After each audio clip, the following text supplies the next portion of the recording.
રાજકોટ શહેરની આજીડેમ પોલીસને નશીલા પદાર્થો સામે કાર્યવાહી દરમિયાન મોટી સફળતા મળી છે। આજીડેમ પોલીસે અણિયારી ગામની હદમાં આવેલ એક ખેતરમાંથી ગાંજાનું વાવેતર પકડી પાડ્યું છે। પોલીસે ખેતરમાંથી મોટી સંખ્યામાં સૂકો તેમજ લીલો ગાંજો જપ્ત કર્યો છે। પ્રાથમિક તપાસ મુજબ આરોપીઓએ ઘઉં અને તુવેરના વાવેતર વચ્ચે ગાંજાનું વાવેતર કર્યું હતું, જેથી કોઈને શંકા ન જાય। આ કાર્યવાહીમાં પોલીસે અંદાજે ₹1,11,30,000 રૂપિયાના મુદ્દામાલને જપ્ત કર્યો છે।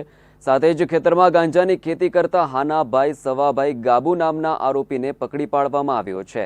આજીડેમ પોલીસે આરોપી સામે NDPS એક્ટ હેઠળ ગુનો નોંધી વધુ તપાસ હાથ ધરી છે। ત્યારે પોલીસે પણ જણાવ્યું છે કે નશામુક્ત સમાજ માટે આવી કાર્યવાહી આગળ પણ સતત ચાલુ રહેશે। હા, અત્યારે આજીડેમ પોલીસ સ્ટેશનના હદ વિસ્તારની અંદર અણિયાળા ગામથી ઢાંઢળી ગામ તરફ જે જવાનો રસ્તો છે ત્યાં સીમ વિસ્તારની અંદર તુવેરનું જે ખેતર હોય એની વચ્ચોવચ ગાંજાના છોડનું વાવેતર કરેલું હતું અને અમારા આજીડેમ પોલીસ સ્ટેશનના થાણા ઇન્ચાર્જ શ્રી AB જાડેજા સાહેબ અને એમનો ડિસ્ટાફ જે છે એમની આ સારી કામગીરીના લીધે આ શોધી કઢાયું છે। આ જે છે એનું કુલ જે વજન 380 કિલોગ્રામ 223 કિલોગ્રામ થશે અને 1,11,00,000 રૂપિયાની એનો મુદ્દામાલ થશે અને એક મોબાઈલ।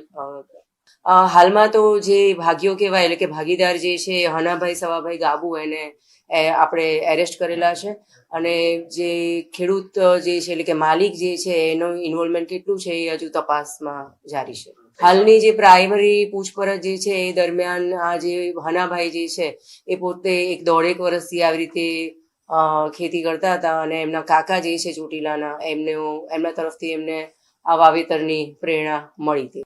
હા, એ જે એમનો ગુનાહિત ઇતિહાસ છે હાલમાં તપાસ કરી રહ્યા છે। અત્યારે ચોપડા ઉપર કોઈ નોંધાયેલ નથી।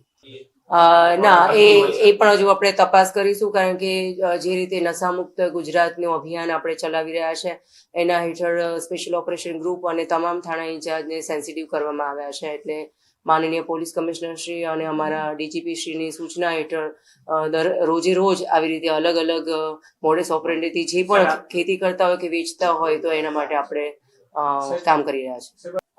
આપની વાત ખરી છે કે આજે સૌરાષ્ટ્રની જેટલી જગ્યાએ આવી રીતે છોડ કે ખેતી કે વાવેતર નર્સરીમાં કે ખેતરોમાં કે કોઈ પણ ફાર્મ હાઉસમાં મળી આવ્યા છે તો એની તપાસમાં ઊંડાણ સુધી જવાની આપણી કોશિશ ચાલુ હોય છે। તમામ તપાસ એજન્સી આની અંદર ઊંડી પણ ઉતરતી હોય છે, પણ હાલમાં હજુ આ તપાસનો વિષય છે એનું હું કહી નાખીશ।